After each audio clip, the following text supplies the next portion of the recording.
राजपूत खड़ा करो और कुशवाहा नेता को बर्बाद करो, यह रणनीति थी काराकाट लोकसभा क्षेत्र में। कब? 2024 के लोकसभा चुनाव के दौरान जब पवन सिंह चुनाव लड़ रहे थे।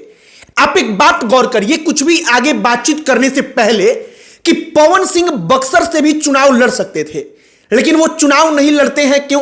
क्योंकि बक्सर से ब्राह्मण उम्मीदवार ही बीजेपी की तरफ से लड़ने वाला था, यह एकदम तय था।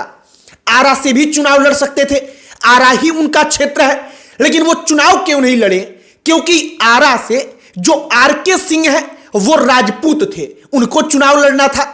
औरंगाबाद से भी चुनाव लड़ सकते थे, लेकिन औरंगाबाद से जो चुनाव लड़ रहे थे सुशील कुमार सिंह, वो भी उनके अपने स्वजातीय थे, और इसीलिए पवन सिंह ने सीट निकाला काराकाट का।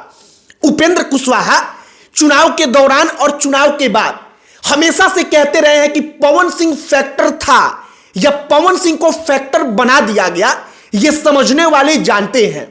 उपेंद्र कुशवाहा का सीधे तौर पर कहना था कि पवन सिंह को जानबूझकर लड़ाया गया कि जब कोयरी कैंडिडेट है तो कोयरी कैंडिडेट के सामने एक राजपूत उतर जाएगा तो राजपूतों का वोट कट जाएगा, और इससे क्या होगा कि वो कुशवाहा नेता चुनाव हार जाएगा।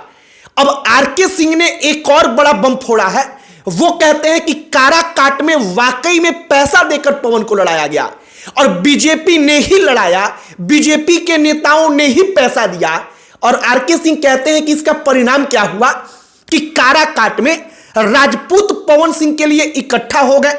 तो काराकाट को छोड़कर जो औरंगाबाद था, आरा था, यहां पर जो राजपूत कैंडिडेट थे, इनके खिलाफ कुशवाहा एकजुट हो गए, और इसका परिणाम यह रहा कि दोनों सीटों पर बीजेपी चुनाव हार गई।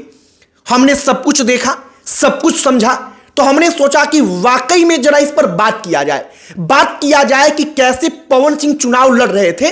तो असल तौर पर लड़ाई राजपूत बनाम कुशवाहा कोयरी की हो रही थी, लेकिन उस वक्त पर किसी को यह बात समझ में आई ही नहीं। आगे बातचीत करने से पहले हमारा नमस्कार स्वीकार करिए। हमारा नाम मोहित कुमार सिंह है। एक कड़वी सच्चाई है, आप लाख पढ़ाई लिखाई कर दीजिए, आप लाख बड़े आदमी बन जाइए, लेकिन जब जब आप समाज के अंदर जाएंगे तो जातिगत समीकरण सबसे बड़ा सच्चाई होता है। अब 2024 के लोकसभा के चुनाव के दौरान जब कुशवाहा बिरादरी से ताल्लुक रखने वाले उपेंद्र कुशवाहा बार बार कहते रहे कि पवन सिंह को उतारा ही गया है कि हमको नुकसान पहुंचे, वो चुनाव के बाद कहते रहे, फिर भी कुछ लोग मानने को तैयार नहीं थे। कुछ लोग कह रहे थे कि यह सब ऐसे ही बकवास बात है, उपेंद्र कुशवाहा चुनाव हार गए तो एक ब्लेम किसी तरीके से किसी के ऊपर डालना है, तो पवन सिंह को वो ब्लेम कर रहे हैं।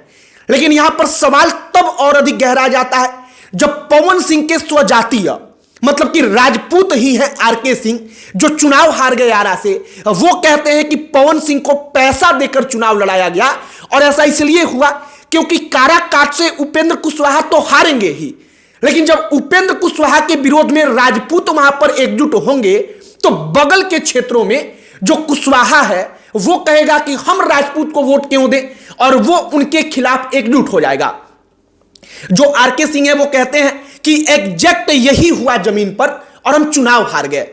अब सबसे ज्यादा चर्चा चल रही है कि क्या वाकई में पवन सिंह नाम का जो समीकरण बीजेपी ने बनाया, वो पवन सिंह नाम का समीकरण भारतीय जनता पार्टी के नेताओं ने ही तैयार किया। आपको हम एक उदाहरण देते हैं कि आखिरकार उपेंद्र कुशवाहा को हराने के लिए बीजेपी के कुछ नेता पवन सिंह को प्रोजेक्ट क्यों कर सकते हैं। अब आप समझिए, मान लीजिए कि भाजपा का कोई कुशवाहा नेता है, वो अपने आप को भविष्य में कुशवाहा बिरादरी का, कोयरी बिरादरी का सबसे बड़ा नेता बनते हुए देखना चाहता है, तो वो कैसे बन पाएगा? वो तभी बन पाएगा जब उपेंद्र कुशवाहा का कद घट जाएगा, जब उपेंद्र कुशवाहा या किसी दूसरे कुशवाहा बड़े नेता का जो राजनीतिक वजूद होगा, वो राजनीतिक वजूद खत्म होगा, और इसके लिए कोई कुशवाहा नेता पवन सिंह को या दूसरे कैंडिडेट को फंड कर सकता है अपने ही बिरादरी के कैंडिडेट को हराने के लिए। ऐसा अक्सर चुनावों में होता है। हमने आपको उदाहरण देकर समझाने का प्रयास किया कि उपेंद्र कुशवाहा को हराने के लिए भाजपा का कोई नेता क्यों पवन सिंह को पैसा दे सकता है, जो आरके सिंह कहते हैं। अब आरके सिंह कहते हैं कि पैसा दिया गया कि हम भी चुनाव हारे। आप इसको भी जरा समझिए। दरअसल आरके सिंह जो बताते हैं, आप गौर करेंगे तो हुआ एग्जैक्ट वही। सोशल मीडिया पर उसी वक्त पर माहौल बनने लगा था कि पवन सिंह चुनाव लड़ रहे हैं तो उपेंद्र कुशवाहा को तमाम राजपूत सोशल मीडिया पर आकर उनका विरोध कर रहे हैं।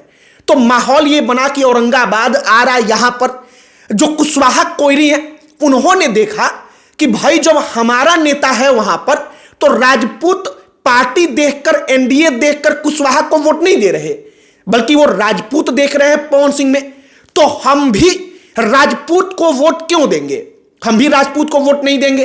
और इसका परिणाम पवन सिंह का फैक्टर यह हुआ कि कई सारी सीटें भारतीय जनता पार्टी हार गई। एक और बात आप समझिए, कहा जाता है कि पवन सिंह को राज्यसभा सीट ऑफर किया गया था। कहा गया था कि अब चुनाव मत लड़िए, चुनाव के बाद राज्यसभा के लिए आपसे बातचीत होगी। लेकिन यहां पर समझने वाली बात यह थी कि पवन सिंह को विश्वास में लेना चाहिए था कि हम आपको राज्यसभा भेजेंगे, लेकिन शायद पवन सिंह को विश्वास में लिया ही नहीं गया, ऐसे ही कह करके छोड़ दिया गया और लिहाजा पवन सिंह चुनावी मैदान में उतर गए। एक और बात है कि पवन सिंह जब चुनाव लड़ रहे थे तो भारतीय जनता पार्टी ने आसनसोल से टिकट दिया। जब वो टिकट वापस कर देते हैं, फिर भी बीजेपी ने कहा था कि आपको बिहार में शिफ्ट करेंगे। लेकिन दिक्कत यहां पर यह आ गई कि अगर आरा का सीट दिया जाता जो अगड़ी जाति का है तो एक राजपूत नेता को हटाना पड़ता, औरंगाबाद दिया जाता जो राजपूत के कोटा में था तो वहां से भी एक राजपूत को हटाना पड़ता, बक्सर में अगर दिया जाता तो बक्सर जो ब्राह्मण के कोटे में था वो ब्राह्मण को हटाना पड़ता। तो कुल मिलाकर अगड़ी जाति के किसी एक नेता को हटाया जाता तो वहां पर पवन सिंह शिफ्ट हो पाते। लेकिन अगड़ी जाति के कोटे में एनडीए के अंदर, बीजेपी के अंदर कोई सीट बचा ही नहीं जहां से पवन सिंह को टिकट दिया जाए बिहार में। लिहाजा पवन सिंह को भाजपा ने छोड़ दिया और पवन सिंह जाकर चुनावी मैदान में उतर गए। एक बात और आप गौर करिए, पवन सिंह आरा से चुनाव नहीं लड़े, वहां पर राजपूत कैंडिडेट था। पवन सिंह औरंगाबाद से भी चुनाव नहीं लड़े क्योंकि वहां पर राजपूत कैंडिडेट था। पवन सिंह बक्सर से भी चुनाव नहीं लड़े क्योंकि वहां पर ब्राह्मण कैंडिडेट था। लेकिन पवन सिंह ने सीट चूज किया काराकाट का, जहां पर कोई अगड़ी जाति का उम्मीदवार नहीं था, जो एनडीए था उसके तरफ से एक कोयरी कुशवाहा समाज के उपेंद्र कुशवाहा थे। और इसीलिए पवन सिंह को लगा कि सबसे अच्छी सीट हमारे लिए यही है कि काराकाट से हम चुनाव लड़ जाएं, और पवन सिंह बाकायदा चुनाव लड़ते हैं। बाकी अब विधानसभा का चुनाव आने वाला है।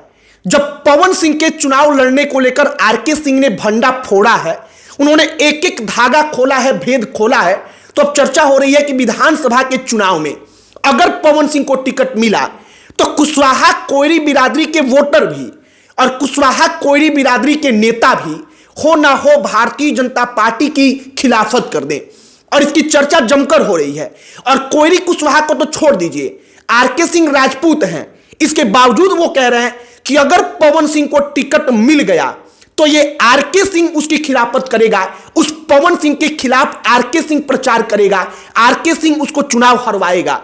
बाकी माजरा आप समझिए कि हम लोगों को ऊपर ऊपर जो तमाम चीजें दिखती हैं, असल तौर पर राजनीति में जब आप अंदर घुसेंगे तो वो चीजें एकदम उसके उलट हो जाती हैं। बाकी हमने आपको समझाने का प्रयास किया कि उस वक्त पर क्या हुआ और उसका इंपैक्ट अब आगे आने वाले विधानसभा पर कैसे पड़ेगा। आपकी क्या इस पर राय है, कमेंट बॉक्स में लिखकर बताइएगा। वीडियो यहीं पर समाप्त करते हैं। अंत में हमारा परिचय, हमारा नाम मोहित कुमार सिंह है। बहुत बहुत धन्यवाद।